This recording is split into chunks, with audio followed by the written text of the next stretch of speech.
বন্ধুরা, প্রথম টি-20 ম্যাচে শ্রীলঙ্কার টিমকে হারানোর জন্য টিম ইন্ডিয়া পেয়ে গেল বিশ্বের নাম্বার 1 ভয়ঙ্কর অলরাউন্ডার। আর এই খবর পাওয়া মাত্রই ভয়ে কাঁপতে লাগলো পুরো শ্রীলঙ্কার টিম। আপনারা যদি জানতে চান যে কে এই ভয়ঙ্কর অলরাউন্ডার, যে প্লেয়ারের নাম শুনেই ভয়ে কাঁপতে লাগলো শ্রীলঙ্কার টিম, তাহলে বন্ধুরা ভিডিওটি লাইক করে চ্যানেলটাকে সাবস্ক্রাইব করে রাখুন। বন্ধুরা, শুরু হতে যাচ্ছে ভারত এবং শ্রীলঙ্কার মধ্যে 3টি টি-20 এবং 3টি ওডিআই ম্যাচের সিরিজ।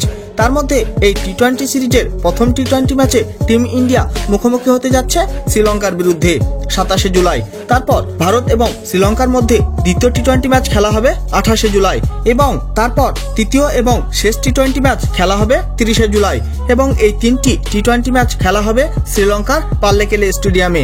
আর এই ম্যাচ শুরু হয়ে যাবে ভারতীয় সময় সন্ধ্যে 7টা থেকে। আর এই প্রথম টি-20 ম্যাচ শুরু হওয়ার ঠিক আগে টিম ইন্ডিয়া পেয়ে গেল বিশ্বের নাম্বার 1 ভয়ঙ্কর অলরাউন্ডারকে। হ্যাঁ বন্ধুরা, আর সেই ভয়ঙ্কর অলরাউন্ডার আর কেউ নয়, সে হলো হার্দিক পান্ডিয়া। হার্দিক পান্ডিয়া হলো একটা ব্যাটিং অলরাউন্ডার।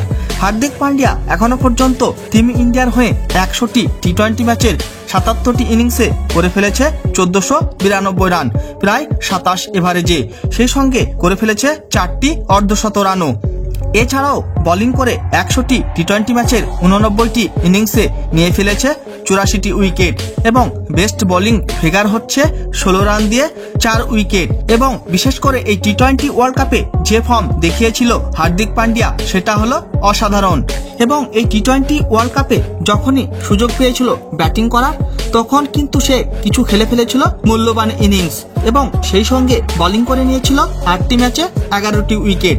এবং এই টি-20 ওয়ার্ল্ড কাপের ফাইনাল ম্যাচে সে দুর্দান্ত বোলিং করেছিল এবং মাত্র 3 ওভার বোলিং করে 20 রান দিয়ে 3টি উইকেট নিয়েছিল।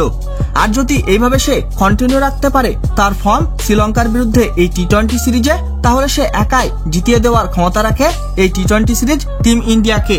বন্ধুরা, এই টি-20 সিরিজ কে জিতবে, ভারত না শ্রীলঙ্কা? অবশ্যই কমেন্ট করে জানিয়ে দেবেন আপনাদের মতামত। বন্ধুরা, ভিডিওটি শেষ পর্যন্ত দেখার জন্য ধন্যবাদ জানাই। তাহলে দেখা হবে নেক্সট কোনো ভিডিওতে।